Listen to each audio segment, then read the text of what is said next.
Well, this one kind of caught me by surprise. I'm gonna be honest with you guys, I didn't see this one coming. Donald Trump is angry right now and threatening prison time against a journalist over leaking information in regards to his planning of the Iran war. Now, it's a little bit more specific than that. You see, let's dive into it, shall we? I've got a Politico article here that talks about it. I'm gonna read a little bit of it, and then we're gonna get into Donald Trump's speech. It's pretty darn wacky, so let's take a look. If you end up liking this video, then like it. That's the point of the button. And comment down below. You know, I always love hearing your feedback. Trump threatens to jail journalists who reported on crew's rescue in Iran if they don't reveal source. Donald Trump on Monday threatened to find and jail the journalist who first reported that a U.S. troop was awaiting rescue after his plane was shot down in Iran last week, unless that journalist revealed their source. Speaking from the White House, Trump said a leak told an unidentified reporter that while one pilot had been rescued shortly after an F-15 fighter jet crashed in Iran on Friday, a second officer had not yet been found. Multiple news organizations had reported on the crash, and Trump on Monday vowed to find the leaker. Trump's wanting to cover up as much as possible the fact that this Iran war thing is not going to be easy, it's not going to be bloodless for America, and he is not happy that journalists are coming out to report on the news. We live in Trump's America, and he says, "No journalism allowed." And so let's go ahead and continue. "We're going to go to the media company that released it, and we're going to say, national security, give it up or go to jail," Trump said. He added that the person who shared the information is a sick person.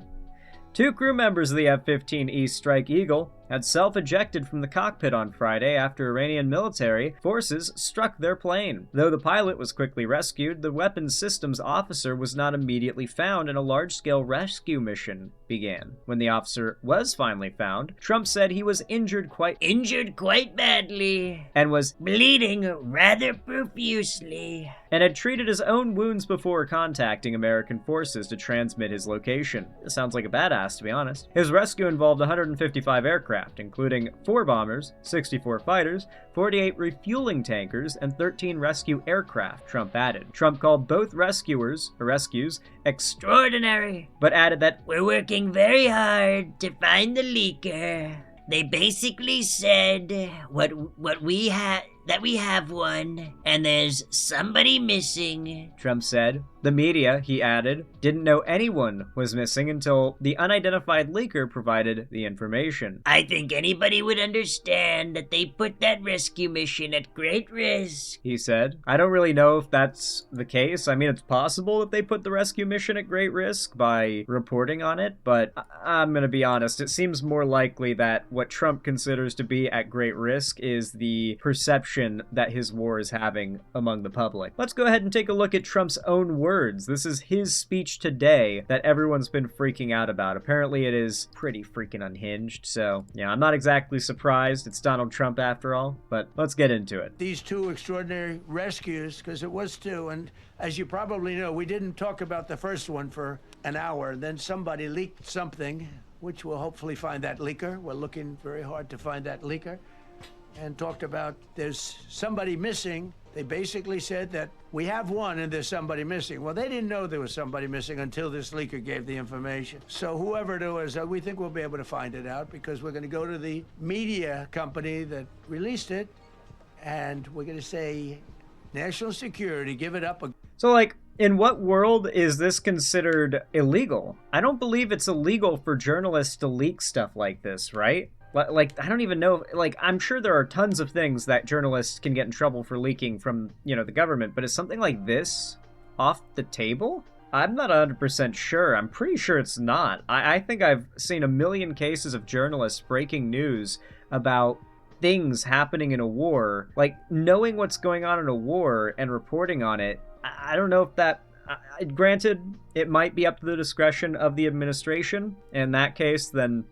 we all know where Trump would fall on the issue. I'm pretty sure this is just another case of Donald Trump being blatantly anti-journalist. This is something that goes back all the way to 2014 when he first started insisting that he was going to run for president. He really hates journalists. He wants journalism to be shut down in America. He wants to make it easier to sue journalists and comedians and media figures that call out politicians and public figures who use their platforms for ill. Go to jail. And we know who, and you know who we're talking about, because some things you can't do. Because when they did that, all of a sudden, the entire country of Iran knew that there was a pilot that was somewhere on their land that was fighting for his life. And it also made it much more difficult for the pilots and for the people going in to search for him. All of a sudden, they know that there's somebody out there. They see all these planes coming in. It became a much more difficult operation because a leaker. But I thought America was unstoppable, Donald Trump. I thought that it's, what is it? Operation Instant Fury? Instant Hot Pocket or whatever? Leaked that we have one, we've rescued one, but there's another one out there that we're trying to get.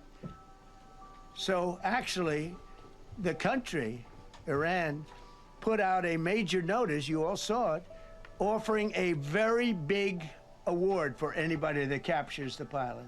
So in addition to a hostile, very talented, very good, very evil military, we had millions of people trying to get an award. So when you add that to it, but we have to find that leaker because that's a sick person. Probably didn't realize the extent of how bad it was. I can't imagine that the person did, but I remember back in like 2016, 2017, 2018, Trump supporters love to be all over advocating for leakers like Edward Snowden. You know, they love to advocate for these leakers like they're the greatest people in the world, like they're heroes. They're being chased out of the country by Democrats. They're going after them for leaking the truth. Meanwhile, Donald Trump is right here saying, we gotta find the leaker. We're gonna go after him. We're gonna find him. You know? He is no different than everything they accuse the Democrats of being. I always find that interesting. we're gonna find out it's national security, and the person that did the story will go to jail if he doesn't say, and that doesn't last long, and I think everybody would understand it. They put this mission at great risk. They put that man at great risk, and they put the hundreds of people that went in looking for him, because everyone now knows that we're going in. These two extraordinary rescues, because Well, I thought that Donald Trump and the U.S. military could handle themselves. I thought that the U.S. military and Donald Trump were so OP, so powerful, and Iran was so nothing, so insignificant, that this wouldn't be a big deal. I don't know. Listen, I'm sure maybe there's a perspective to take on this where this isn't like the biggest issue on as far as Trump's behavior. I think it probably is.